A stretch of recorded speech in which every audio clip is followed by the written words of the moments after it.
Il y a pas assez de porc. Il y a pénurie de porc. Ça me flingue énormément. Il y a pénurie de porc et le peu de fermiers qui ont le porc vendent excessivement cher. Pour un départ, il te faut juste la balance et l'emplacement. Oui. Il te faut l'emplacement et les congélateurs. Pour l'instant, comme le prix du porc ne sont pas, c'est pas standard. Pour s'en sortir mieux, il faut associer avec la braise. Il faut associer avec la braise. Et la charcuterie, quand tu fais par exemple du saucisson ou du pâté, est-ce que ça paye mieux que la braise ou bien que le porc brut, le porc vendu juste abattu, sans transformation?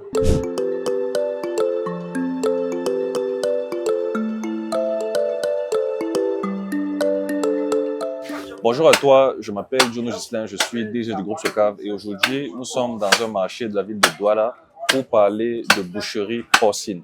Je suis aujourd'hui avec un de mes clients qui est un boucher ici et qui consomme régulièrement mes porcs, les porcs que nous produisons dans notre ferme.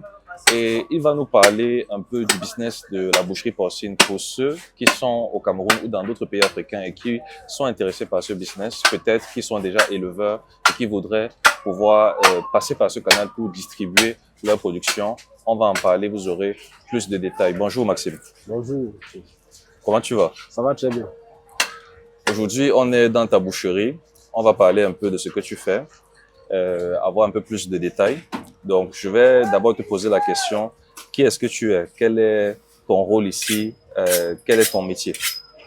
Oui, je suis Maxime Rameni, le boucher en question. Boucher, vente en gros et détail, des porcs. Bon, ici, nous on fait la boucherie et la charcuterie. En fait, l'objectif c'est d'agrandir plus de boucherie. Donc pour l'instant, on a une petite boucherie. Ouais. Donc, avec le temps, ça va changer, ça va augmenter, on va augmenter. Ok. Donc ça, c'est une boucherie que tu as déjà créée. Et tu en as une autre aussi qui est dans un autre marché de la ville. Oui. Et tu veux étendre. Donc ton but, c'est d'agrandir. Mon but, c'est d'agrandir la boucherie. D'accord. Ok. Donc là, c'est le porc qui est arrivé ce matin et qu'on est en train de trancher. Donc ça, c'est ce que tu vas vendre aujourd'hui. Aujourd'hui. Ok. Donc, on va entamer les questions proprement dites. Qu'est-ce qu'il faut pour créer une boucherie? Selon toi, d'après ton expérience, pour ceux qui veulent se lancer dans la boucherie, qu'est-ce qu'il leur faut? Pour créer une boucherie, la première des choses, c'est d'avoir un boucher fiable. Oui. Parce que la première des choses, c'est le boucher. C'est le boucher qui est derrière. Il faut avoir un boucher fiable. Oui. Parce que tant que tu n'as pas un boucher fiable, quel qu'en soit ce que tu fais, ça ne peut pas donner. Donc d'abord, boucher fiable, tu veux dire quelqu'un d'honnête? Quelqu'un d'honnête. Oui. Voilà. C'est ça la première règle de la boucherie. D'accord. Mais être honnête. Quand on n'a pas un boucher fiable, qu'est-ce qui se passe? Quand on n'a pas un boucher fiable, pour créer une boucherie, c'est un peu compliqué. Dans la boucherie, la première règle, c'est d'être honnête et fiable. Donc, tu veux dire, par exemple, au niveau des poids, au niveau des poids, des carcasses, quelqu'un qui ne va pas tricher. Quelqu'un qui ne triche pas. Oui, d'accord. C'est là la base de la boucherie, pour créer un comptoir. D'accord. Et donc, quand tu as un boucher fiable, donc, qu'est-ce qu'il te faut au niveau peut-être matériel, le local, les outils, à ce niveau-là? Quelles sont les nécessités?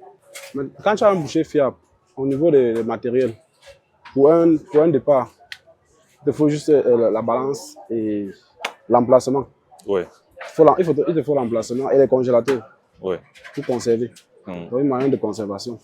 Pour une petite boucherie, au premier, il te faut les congélateurs. Oui. Et la balance, des petites nécessités comme le couteau. Bon, si c'est une boucherie un peu moderne, il faut les moules, les machines. Et par exemple, comme la scie. La choix, les petits trucs comme ça pour changer. Sauf si tu veux faire dans les saucisses. Et donc, si tu veux une boucherie, charcuterie, si c'est uniquement boucherie, il faut le congélateur, la balance, les couteaux et un boucher fiable, honnête. Donc, tu fais de la charcuterie aussi? Oui, je fais la charcuterie. Tu fais quoi comme produit? Je fais les saucisses, les pâtés, le museau, bien d'autres petites choses. Je fais aussi dans la braise. Ok. Pour s'en sortir dans la boucherie, il faut avoir au moins 2 points de vente de braise.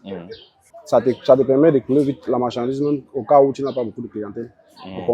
Si au comptoir, ça ne sort pas, ça peut sortir au fou. D'accord, donc la braise, c'est ton plan B. Si tu n'as pas trouvé le oui. client, tu peux écouler de ce Tu peux côté. écouler de ce côté. Parce que D'accord. quand une boucherie est nouvellement créée, tu peux avoir la clientèle comme une ancienne boucherie. Oui, Par contre, maintenant, pour écouler la marchandise, il te faut au moins 2 briseurs. oui. Là, en attendant d'avoir la clientèle, Mhm. tu écoules la marchandise à la braise. D'accord. Mais au niveau réglementaire, quels sont les papiers que tu dois avoir? Peut-être les papiers de la commune, de l'État? Au niveau réglementaire, il te faut une patente, il te faut un certificat médical, Mhm. il te faut une attestation. Ok. Il faut une attestation Une attestation spéciale pour les boucheries? spéciale pour les bouchers. Il D'accord. prouve que tu as fait une formation en boucherie. D'accord. Donc toi, tu es formé en boucherie? Oui, je suis formé en boucherie. Ok. Et les personnes que tu recrutes, les bouchers, ce sont des personnes formées aussi ou bien tu les formes toi-même? C'est les personnes que je forme. Mais à la fin, il faut aussi que j'établisse un papier qui serait fait par un chef de centre Mhm. ou par un délégué. Ça dépend avec qui on travaille. Oui. Pour confirmer qu'ils Pour sont confirmer formés. qu'ils sont formés. Par D'accord. exemple, comme ici, il y a un chef de centre là qui, peut-être dans quelques minutes, il serait là. Il ne peut pas passer une journée sans passer par ici. Mhm. Lui, il passe le temps, il questionne un peu les apprentis quand même. Mhm. Il Donc son rôle, c'est de vérifier que vérifier les bouchers sont vraiment formés à la boucherie. à la boucherie. D'accord. Et Ok. contrôler si la marchandise est aussi de bonne qualité. Oui. Inspecter Mhm. et autres. Il y a le vétérinaire qu'on envoie ici chaque matin pour faire l'inspection et autres. Mhm. Et une boucherie, comment ça se passe pour l'approvisionnement? Comment tu fais pour obtenir les porcs, pour les trouver des fournisseurs? C'est vrai que c'est une étape un peu difficile. Pour trouver le fournisseur, il te faut avoir les démarcheurs. Ok. Pour chercher les fermes. Parce que tu ne peux pas être au comptoir en même temps que tu es dehors pour démarcher. Oui. Bon, il te faut aussi, comme il a commencé au départ, en disant qu'il faut être honnête. Parce que quand tu es honnête, les fermiers se rapprochent seuls Oui. de toi. Et il te faut aussi créer un enclos. Mhm. Qu'un fermier soit sûr que non, s'il te donne 10 porcs ou 20 porcs, tu peux décharger ça à tel endroit. Et tu es fixe à l'endroit. C'est ça que j'ai parlé au départ, d'être honnête. Oui. C'est ça. C'est ça, ça compte plus dans la boucherie. Parce qu'en boucherie, la majorité des bouchers n'ont pas assez de capital. Donc c'est un truc qu'on se complète avec les fermiers. Oui. Comme un fermier peut venir là, il nous dépose le minimum 100 porcs. Il dit que bon, dans 2 jours, tu déposes. C'est ça que j'ai parlé au départ de l'honnêteté. Donc les fermiers te font parfois des crédits. Ils viennent te donner un certain nombre de porcs et ils te donnent un délai Ils te donnent un pour délai rembourser. pour rembourser. C'est ça que j'ai parlé au départ de l'honnêteté. D'accord. Ok. Et une fois que tu as tout ça, comment est-ce que tu fais pour évaluer la qualité du produit? Lorsque tu rencontres un fermier et que tu dois acheter de la viande, comment est-ce que tu fais pour savoir que cette viande-ci, ce porc-ci, est de bonne qualité et va plus facilement se vendre ou alors qu'un autre ne doit pas être vendu? En boucherie, c'est ça que demande. Quand on fait une formation, parce que dans la formation, on vous forme pour juger le porc, si c'est gras ou pas. Bon, il y a aussi les fermiers, que quand tu arrives dans sa ferme, tu trouves son porc, parfois il te donne un porc. Quand il est sur sa marchandise, il te passe au test. Si tu peux passer, je peux pas arriver chez un fermier et je porte une grande quantité à l'instant. Je peux prendre peut-être 2 ou 3 porcs. Juste pour moi, pour évaluer la qualité de sa marchandise. Oui. C'est un peu ça. Donc c'est une fois que tu as abattu le porc, que tu as dépiécé, que tu peux mieux juger la qualité alors? Pour mieux juger, quand tu as abattu, tu juges mieux. Mais même étant sur pied, on juge, mais tu n'es pas sûr à 100%. Oui. Pour être sûr à 100%, il faut abattre. D'accord. Donc tu abattes d'abord une petite quantité avant de revenir pour les gros achats si ça a été concluant. Avant de revenir pour... D'accord. Et qu'est-ce que ça fait comme différence au niveau des ventes?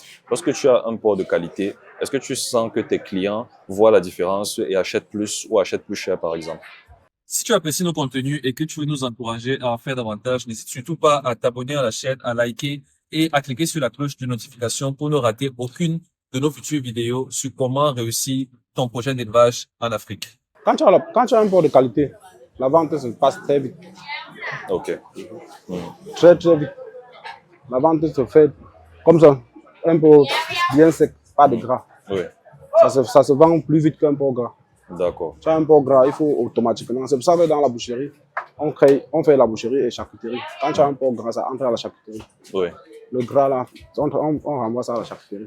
Parce que le porc est plus difficile à vendre. C'est très difficile à vendre, mais en transformant ça en charcuterie, c'est plus facile à écouler. D'accord. Ok.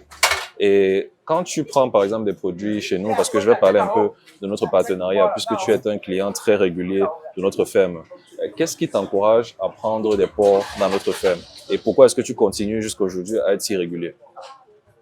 Ce qui me fait être fidèle dans notre ferme, tellement fidèle qu'on ne peut pas bouger, c'est la qualité. Donc, vos porcs sont de très bonne qualité. Ça, depuis que je paye le porc, je suis peut-être à 7 ans dans la boucherie. Je n'ai pas vraiment trouvé une ferme fiable comme ça. Là, la vérité est bien bonne à dire. Depuis que je travaille dans les fermes, je n'ai pas encore trouvé une ferme vraiment fiable qui produit le porc comme vos porcs. Et là, tu parles de la qualité de la chair, La qualité de la chair. Oui. Donc, sur ces porcs-là, tu arrives à vendre plus vite. Elle va vendre plus vite vos porcs. Parce que c'est la qualité. Et les clients en demandent.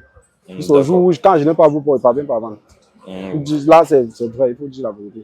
Donc, les clients sont déjà habitués. Les clients sont habitués. Et c'est pour ça que quand un fermier vient même vers moi, j'essaie toujours de chercher à tout moyen pour qu'il entre en contact avec vos produits et qu'il fait aussi la bonne qualité.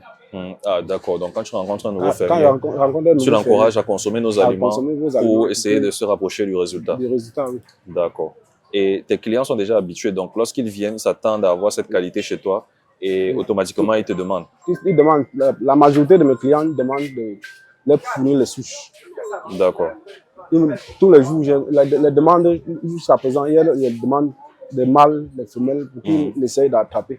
Je les conseille plus en disant, ce n'est pas la souche qui est, il faut la qualité de l'aliment. De l'aliment. Parce que même si on te donne la souche et que tu ne prends pas l'aliment, je ne suis pas sûr que tu peux faire le même rendement. Oui, ça ne servira à rien, effectivement. À rien. La bonne souche sans le bon aliment, ça donnera toujours un résultat médiocre. Oui. Il faut la bonne souche accompagnée aussi d'un aliment de qualité. Mon rêve, c'est de voir plus des éleveurs qui consomment vos aliments et on donne de la bonne qualité de la viande chez les clients. Ok. Ça, c'est mon souci, c'est mon plus grand souci que j'ai. C'est de rassembler tous les fermiers qui m'approvisionnent le porc vers vous. Que vous essayez de leur donner, de les apporter le plus que vous avez. Oui. Donc, pour les accompagner au niveau aliments, au niveau du suivi technique, pour qu'ils aient de bons résultats, une viande de qualité. Une viande de bonne qualité. Ok. Et aujourd'hui, quelles sont les difficultés que tu rencontres dans ton secteur, au quotidien, dans l'activité? Qu'est-ce qui te freine ou qu'est-ce qui t'empêche pour l'instant de faire plus? Ce qui m'empêche pour l'instant, il n'y a pas assez de porc, il y a pénurie de porc. Ça me freine énormément. Parce qu'il y a pénurie de porc et le peu de fermiers qui ont le porc vendent excessivement cher. Donc ça veut dire que la demande est très forte. La demande est très forte. Je ne parviens pas à satisfaire mes clients. Par exemple, quand je suis arrivé tout à l'heure, tu m'as dit que ce porc-ci était le seul que tu avais à vendre aujourd'hui et que tu n'auras rien d'autre. Et apparemment, il y a des clients qui arrivent déjà, donc en quelques heures à peine, ce sera fini. Même si on se met à découper là, ça va pas faire tant de bruit. Parce qu'ils sont là pour attendre. Seulement les deux là, ils vont prendre ça. D'autres n'auront pas. Il faut que je les libère vite. Il faut aussi me retirer parce que je vais avoir les ennuis avec les clients. On n'est pas dans le marchandise. Il y a pénurie de porc. Ouais. Et tu m'as montré aussi une autre boucherie du marché qui est juste derrière nous, donc qui ne peut pas être vue à l'écran, mais qui est fermée complètement par manque de produits. Par manque de produits. D'accord. Oui. Et même mon abattoir ne tourne pas par manque de produits. Et sinon, en dehors de ça, est-ce qu'il y a une autre difficulté que tu rencontres? Ça, c'est la principale, n'est-ce pas? Oui. Il y a une autre difficulté au niveau des prix. Le prix du porc a tellement haussé à un niveau où les ménagers ne parviennent plus à s'offrir 1 kilo de porc. Donc ça, c'est lié surtout à quoi? Au manque de porc sur le marché. Sur le marché. C'est tellement cher, les ménagers ne peuvent plus s'approvisionner facilement. Et qu'est-ce que tu penses qu'il faudrait faire pour résoudre ces problèmes-là avec le manque d'offres sur le marché? Est-ce qu'il faut faire plus de fermes porcines? Est-ce qu'il faut faire autre chose? Là, il faut faire plus de fermes porcines pour que la quantité soit énorme et puis tout le monde est capable de s'offrir 1 kilo de porc. Parce que c'est une viande vraiment que les gens adorent consommer, mais le prix, au niveau du prix, les ménagers ne s'en sortent plus avec. Et qu'est-ce qui paye mieux lorsque tu as une boucherie porcine? Est-ce que c'est le porc lui-même? Est-ce que c'est une fois que tu as transformé en charcuterie que tu peux gagner plus ou bien est-ce que c'est la graisse? Pour l'instant, comme le prix du porc ne sont pas standard, pour s'en sortir mieux, il faut associer avec la graisse. Il faut associer avec la braise. Donc la braise permet d'augmenter un peu le bénéfice. D'augmenter un peu le bénéfice, oui. Et la charcuterie, quand tu fais par exemple du saucisson ou du pâté, est-ce que ça paye mieux que la braise ou bien que le porc brut, le porc vendu juste abattu, sans transformation? Oui, oui, ça paye plus mieux que le porc abattu. Et quel est ton produit vraiment qui paye le mieux, qui te donne le plus de bénéfices? Pour l'instant, je me contente du comptoir parce qu'il n'y a pas assez. Oui, Il faut d'abord libérer les quelques clients que j'ai en attendant. Si on peut faire plus de fermes porcines et augmenter la quantité, moi aussi, j'augmente maintenant avec à chaque fois. Parce que la quantité est vraiment petite. Je ne peux pas m'engager à entrer aussi. Je peux juste me contenter maintenant de comptoir et un peu de fruits, de braises, de bouchées. d'accord. Pour l'instant, parce qu'il n'y a pas de marchandises. Bon, pour conclure cette interview, j'ai 2 questions pour toi. La première question, c'est quel conseil est-ce que tu donnerais à un éleveur qui veut écouler ses produits, qui veut écouler son porc et qui a peut-être des difficultés à le faire? Le conseil que je peux donner à un éleveur, c'est de se rapprocher de son cave et consommer la meilleure aliment. Là, il n'aura même pas le temps d'aller au marché chercher le client. C'est les clients qui vont lui chercher. Donc, c'est vraiment une affaire de qualité pour De toi. qualité. Donc, quand un boucher a la qualité, il va vendre. Quand tu as la qualité, tu Un éleveur, autant pour quand moi. un éleveur a la qualité, il n'a pas besoin de se déplacer pour le marché. C'est le boucher qui se déplace vers nous. OK. Et quand il y a la qualité, il n'a même pas besoin d'entrer dans un marché pour faire la publicité. C'est plus, une fois qu'on a vu sa marchandise au marché, son téléphone peut rester. Donc, c'est surtout au début qu'il doit se faire connaître. Mais après ça va très vite parce que on sait déjà qu'il a la qualité, donc on va vers lui. Après ça, il serait obligé d'éteindre son téléphone parce que on va vraiment l'embêter. OK. Et la deuxième question, c'est quel conseil est-ce que tu donnerais à quelqu'un qui veut se lancer en boucherie? Le conseil que je veux donner à quelqu'un qui veut se lancer en boucherie, c'est de faire une bonne formation et être gentil envers ses clients. Parce que pour faire la boucherie, c'est d'abord l'accueil, être accueillant. Quand un client vient, il faut l'accueillir. Oui. Quel qu'en soit son tempérament. Oui. Il faut être très commercial. Tu sois commercial, il faut être commercial pour faire la boucherie. Parce que dedans, il y a tout, tu vas attendre tout. Les femmes vont venir là, chacun va lancer sa part. Chacun vient, il te dit ce qu'il pense. C'est chacun qui connaît comment il s'est levé de son lit. Et il faut être capable de supporter tout. Oui, de gérer les humeurs de tous les clients. Et mais du moment où tu as la bonne qualité, tu n'as même pas besoin de tout ça. Quand tu as la qualité, tu t'assois et la clientèle se rapproche seule. Pareil comme nous, on se rapproche de fermiers, c'est la même chose que les clients se rapprochent de nous parce qu'ils trouvent de la qualité. Merci Maxime pour ce temps que tu nous as accordé. Pour ceux qui n'ont pas encore vu l'autre vidéo, sachez qu'il y aura une autre vidéo sur la chaîne qui a déjà été publiée peut-être et qui se passe aussi avec Maxime. C'est une autre interview dans laquelle on parle plus de son parcours et des étapes qu'il a traversées pour arriver au niveau où il est aujourd'hui et également de ses ambitions futures. Restez connectés.